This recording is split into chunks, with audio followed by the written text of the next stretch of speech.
Sebenarnya gini, ini sebenarnya rahasia hidup. Ya, Anda boleh cocokkan ya kebenaran dari cerita ini. Jadi ada pepatah Cina yang mengatakan seperti ini dalam bahasa Inggris, the birds of the same feather flock together. Artinya apa dalam bahasa Indonesia? Sekali lagi, the birds of the same feather flock together. Jadi burung-burung yang sejenis akan hinggap di dahan yang sama. Burung-burung yang sejenis akan hinggap di dahan yang sama. Kalau kita perhatikan betul sekali ya, ada satu dahan pohon itu tidak pernah ada burung berjenis-jenis. Ada burung gereja, ada burung perkutut, ada burung nuri, ada burung merpati. No, nggak pernah. Nggak pernah. Ya, burung kuntul dia di sawah akan berkumpul dengan sesama kuntul. Ya, burung gereja akan berkumpul bersama-sama burung gereja yang lain. Burung gagak begitu. Ada burung yang memang terbang kemana-mana bersama-sama, migrasi, ada yang membentuk formasi V, dan nggak ada tuh penyelusup di situ, nggak ada. Apa yang ingin saya ceritakan di sini, manusia juga begitu. Jadi manusia yang sejenis, yang sekarakter, yang punya tujuan yang sama, yang punya tabiat yang sama, bahkan yang punya hobi yang sama, punya niat yang sama, itu akan berkumpul bersama-sama. Percayalah itu. Ya, jadi nggak pernah tuh kita ada satu pertemanan gitu yang bermacam-macam tujuan, bermacam-macam karakter. Enggak. Ya, orang yang sama-sama suka dansa akan bertemu akrab sekali dengan orang yang sama-sama tukang dansa.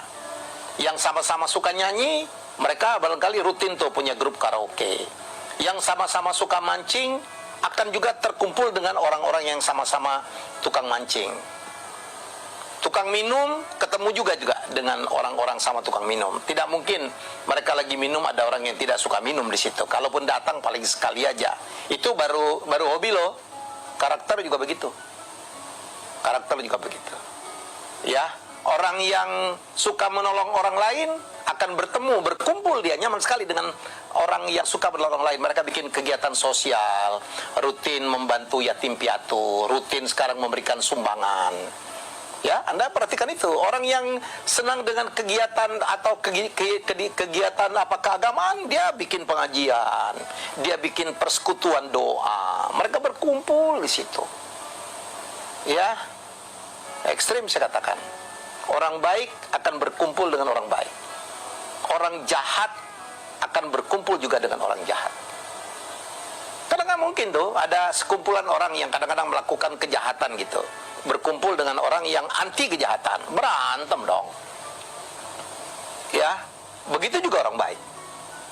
Ya, misalnya ini adalah orang yang selalu menebar kebaikan, melakukan kebaikan. Di situ ada orang, kita ini yuk jahil gitu, menjahil, nggak mau, dia dimarahin, dia dimusuhin, nggak dibawa lah gitu.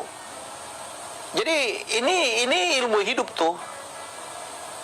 Ya, saya hanya ingin mengatakan, ya, kalau kita tahu bahwa burung yang sama akan hinggap di dahan yang sama, orang yang sama akan berkumpul di kelompok yang sama, sebenarnya ini bisa kita balik. Ya, sebelum saya menyampaikan sesuatu, saya ingin mengatakan kepada Anda, orang sukses akan berkumpul dengan orang sukses, percayalah. Orang yang loser, pecundang akan berkumpul dengan orang pecundang juga. Barangkali Anda pernah ya, barangkali merasakan patah hati, ditolak oleh kekasih Anda. Anda kan nyaman betul ya, nyaman betul gitu bertemu dengan orang yang ditolak juga. Saya pernah tuh waktu SMA, kelas 2 SMA, tiba-tiba kita naksir banyak sekali, tiba-tiba semua jatuh cinta karena baru puber gitu, dan ditolak semua. Wah, itu nyaman banget tuh, dinikmatin gitu, sama-sama galau gitu. Oh, nyanyi lagunya waktu itu zaman saya ada lagu Kembar Group namanya Frustrasi Cinta Itu Seperti Kupu. Waduh, itu lagu patah hati tuh.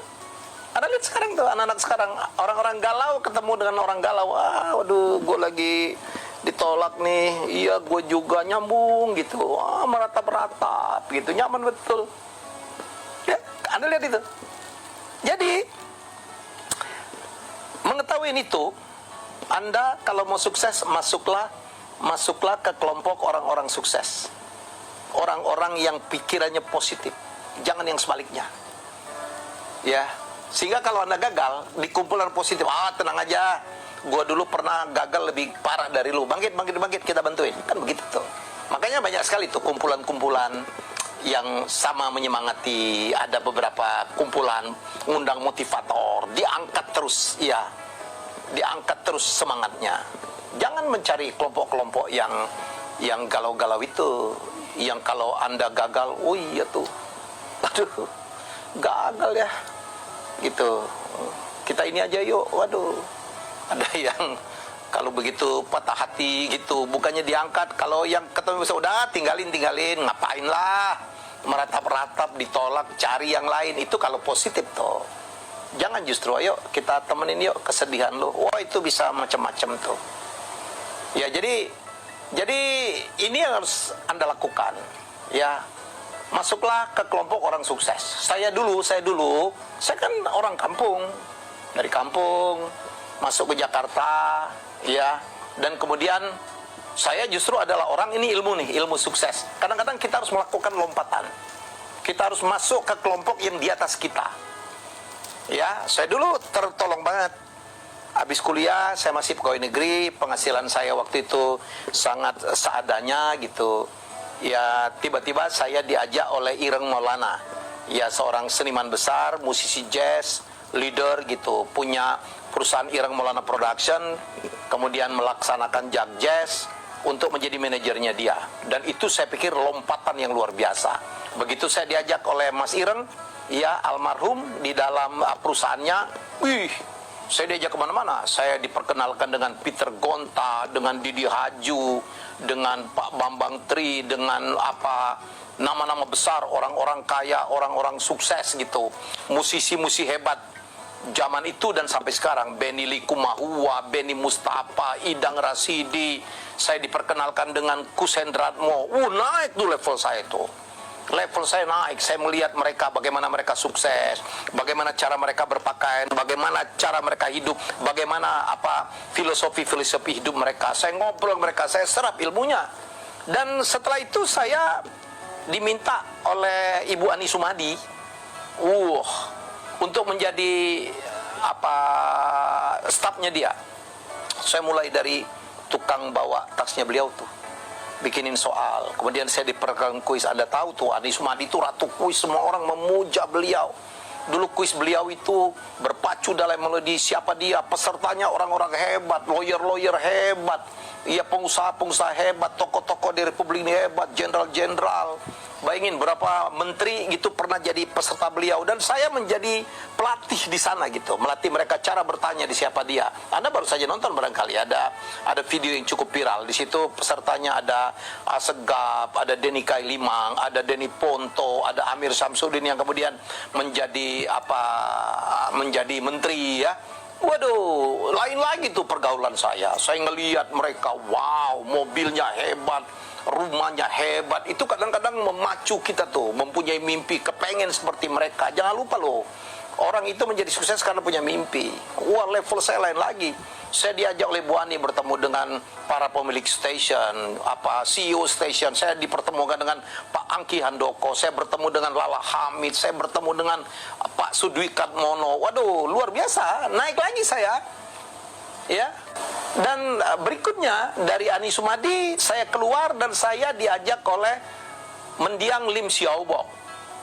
Seorang pengusaha, ya, keturunan dari dari Tionghoa gitu. Nah, saya masuk lagi di dunia yang lain tuh.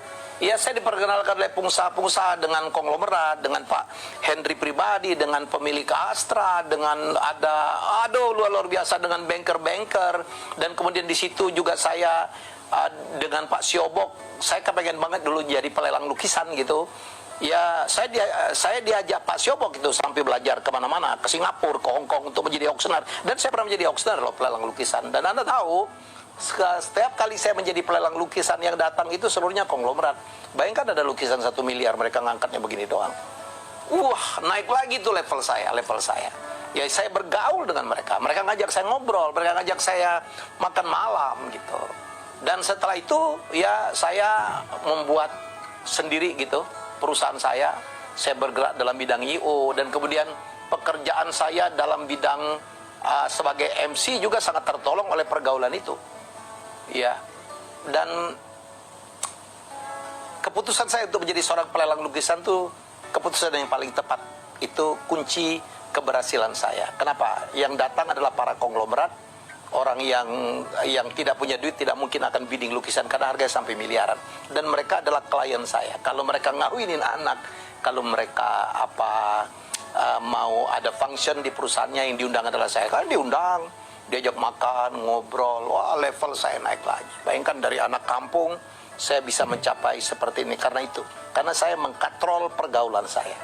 Jadi sekali lagi, ya teman-teman sekalian, rumus kalau Anda mau sukses, tentukanlah pergaulan Anda, tentukanlah perkumpulan yang Anda pikir bisa menjadi batu loncatan Anda untuk sukses. Jangan masuk perkumpulan-perkumpulan yang sebaliknya. Ya, kalaupun hobi, ya hobi yang, wah misalnya saya seneng banget tuh. Ada orang misalnya dia hobi dipaksa-paksain beli Harley gitu. Karena penggemar Harley kan levelnya atas. Atau Anda bermain golf. Atau ya pelan-pelan lah kayak dulu saya naikin lah ya. Saya naikin. Ya, jangan juga langsung terlalu lompat. Karena itu adalah penting. Ya, untuk mengkatrol. Ya, kata penutup. Ya, betapa pemilihan teman, pemilihan perkumpulan, pemilihan pergaulan akan mempengaruhi kita. Kan kita selalu bercanda. Kalau Anda bergaul dengan tukang jual parfum, badan kita akan ikut wangi. Tapi kalau Anda bergaul dengan para pedagang kambing, barangkali badan Anda pun akan bau kambing. Ya. Jadi semoga Anda paham dengan yang ingin saya sampaikan. Baik, ini salah satu tips sukses yang saya sangat lakukan. Ingat, burung yang sama akan hinggap di dan yang sama. Kalau Anda sukses, Anda harus bergaul dengan orang sukses karena Anda akan kena kecipratannya. Ya, itu yang